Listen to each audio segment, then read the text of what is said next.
নমস্কাৰ বন্ধু বান্ধৱীসকল, কি খবৰ? মই পৰাগমণি চদিয়াই পুনৰ এটা নতুন ভিডিঅ'লৈ সকলোকে স্বাগতম জনাইছোঁ। আজি মই আপোনালোকক এটা বিশেষ খেতি মানে আমাৰ গোটেই বছৰজোৰা এটা খেতি আজি কৰিবলৈ লৈছোঁ। গতিকে সেই খেতিটোনো কেনেকৈ কৰোঁ আপোনালোকে শেষলৈকে চাই থাকিব আৰু যদিহে ভাল লাগে লাইক কমেণ্ট শ্বেয়াৰ আৰু ছাবস্ক্ৰাইব কৰিবলৈ নাপাহৰিব।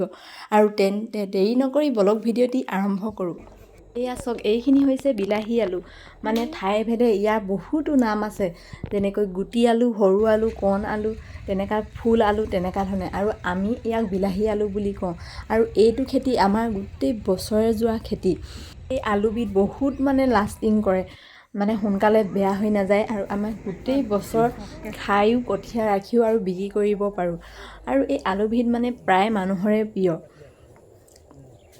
আলু বেয়া পোৱা মানুহ খুব কমেই, আৰু মোৰো মানে আলু নহ'লে মোৰ যেন পেটেই নভৰে তেনেকুৱা। আৰু বেলেগ আলুবিলাক যেনেকৈ বাংলা আলু, শ্বিলং আলু এইবিলাক সোনকালে বেয়া হৈ যায়, কিন্তু এই আলুখিনি ভালদৰে যদি ওপৰত লুঙৰ ওপৰত এনেকৈ ভালকৈ ৰাখি থয় তেতিয়া বহুত দিন যায়, সোনকালে নেগেলেও। অৱশ্যে পানী পোৱা জেগাত থ'ব নালাগে।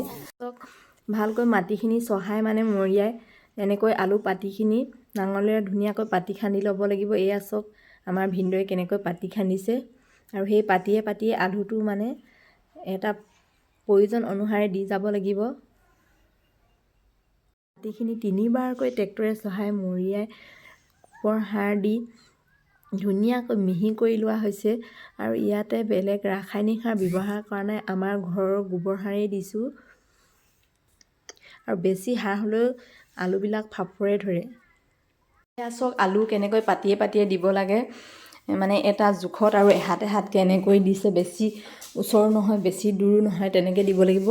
আৰু সেইটো আলুবিলাক গজালি মেলিছে, গতিকে গজালিখিনি মানে ওপৰলৈ দিব লাগে আলুখিনি, যাতে গজালিটো মানে ভাঙি নাযায়।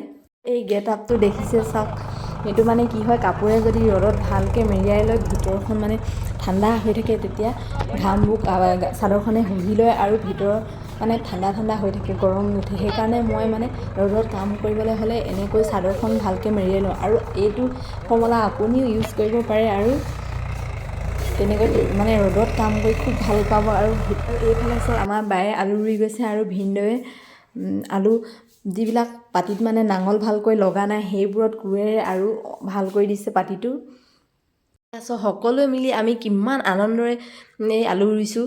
আৰু এইটো মানে অকল খেতি বুলিয়ে নহয়, একদম গোটেইখিনি মিলি মানে এটা বিৰাট এটা ফূৰ্তি কৰা হেৰিও হয়, এটা সুযোগ পোৱা হৈছে। আৰু তাতে সকলোৱে মিলিজুলি কৰিলে আৰু সোনকালেও হয়, একদম মানে ফূৰ্তি এটা আছে, ফূৰ্তি বিৰাট মানে জোচত কৰা নিচিনা হৈছে। আৰু আমাৰ ইয়াত চব গোটেই এফালৰ পৰা চবেই লাগি গৈছে ধাম ধুম। এনেকৈ কৰিলে মানে ভাগৰো নালাগে, আমনি নালাগে দিয়ক। আৰু এয়া চাওক কেনেকৈ আলু পুতিছে। এনেকৈ আলু মানে মাটি থকাও এটা নিয়ম আছে, ভালদৰে ভাঙি মিহি কৰি ধুনীয়াকৈ আলুখিনি দিব লাগিব, যাতে গজালিটো মানে ইফাল সিফাল নহয়। আৰু চপৰা মাটি, ডাঙৰ চপৰাবোৰ যাতে ৰৈ নাযায় সেইটো চাব লাগিব। এনেকৈ লাহে মিহিকৈ মাটিটো ঢাকিব লাগিব। এনেকৈ চাওক ৰঙিলি পঙিলিকৈ আমাৰ খুৰীয়েও আহিছে আমাৰ আলু ৰুই দিবলৈ। সেই ৰঙিলিজনী চাওক টিক আলু ৰুৱাজনী। আমাৰ বাই সেইফালে মা মুঠতে একদম বেলেগ আৰু মেচিনৰ নিচিনা জোৰদাৰ চলাইছে। আমাৰ আলু ৰুই প্ৰায় শেষ হ'ব হৈছে, আৰু লগে গধূলিও হৈ আহিছে, আলু ৰুইও শেষ হৈছে। তাৰপাছত এইবাৰ দেখাইছোঁ মই কেনেকৈ আলু মাটি দিয়ে। এয়া আলু ৰোৱাখিনি চাওক, ধুনীয়াকৈ গজালি ওলাই মেলি ধুনীয়াকৈ গছ হ'ল। আৰু এতিয়া ধুনীয়াকৈ মাটি কেনেকৈ দিব লাগে মই তাক ধুনীয়াকৈ দেখুৱাই দিম আপোনালোকক। আমাৰ নিচাদ ধুনীয়াকৈ মাটি দিছে, আলু মাটি দিছে।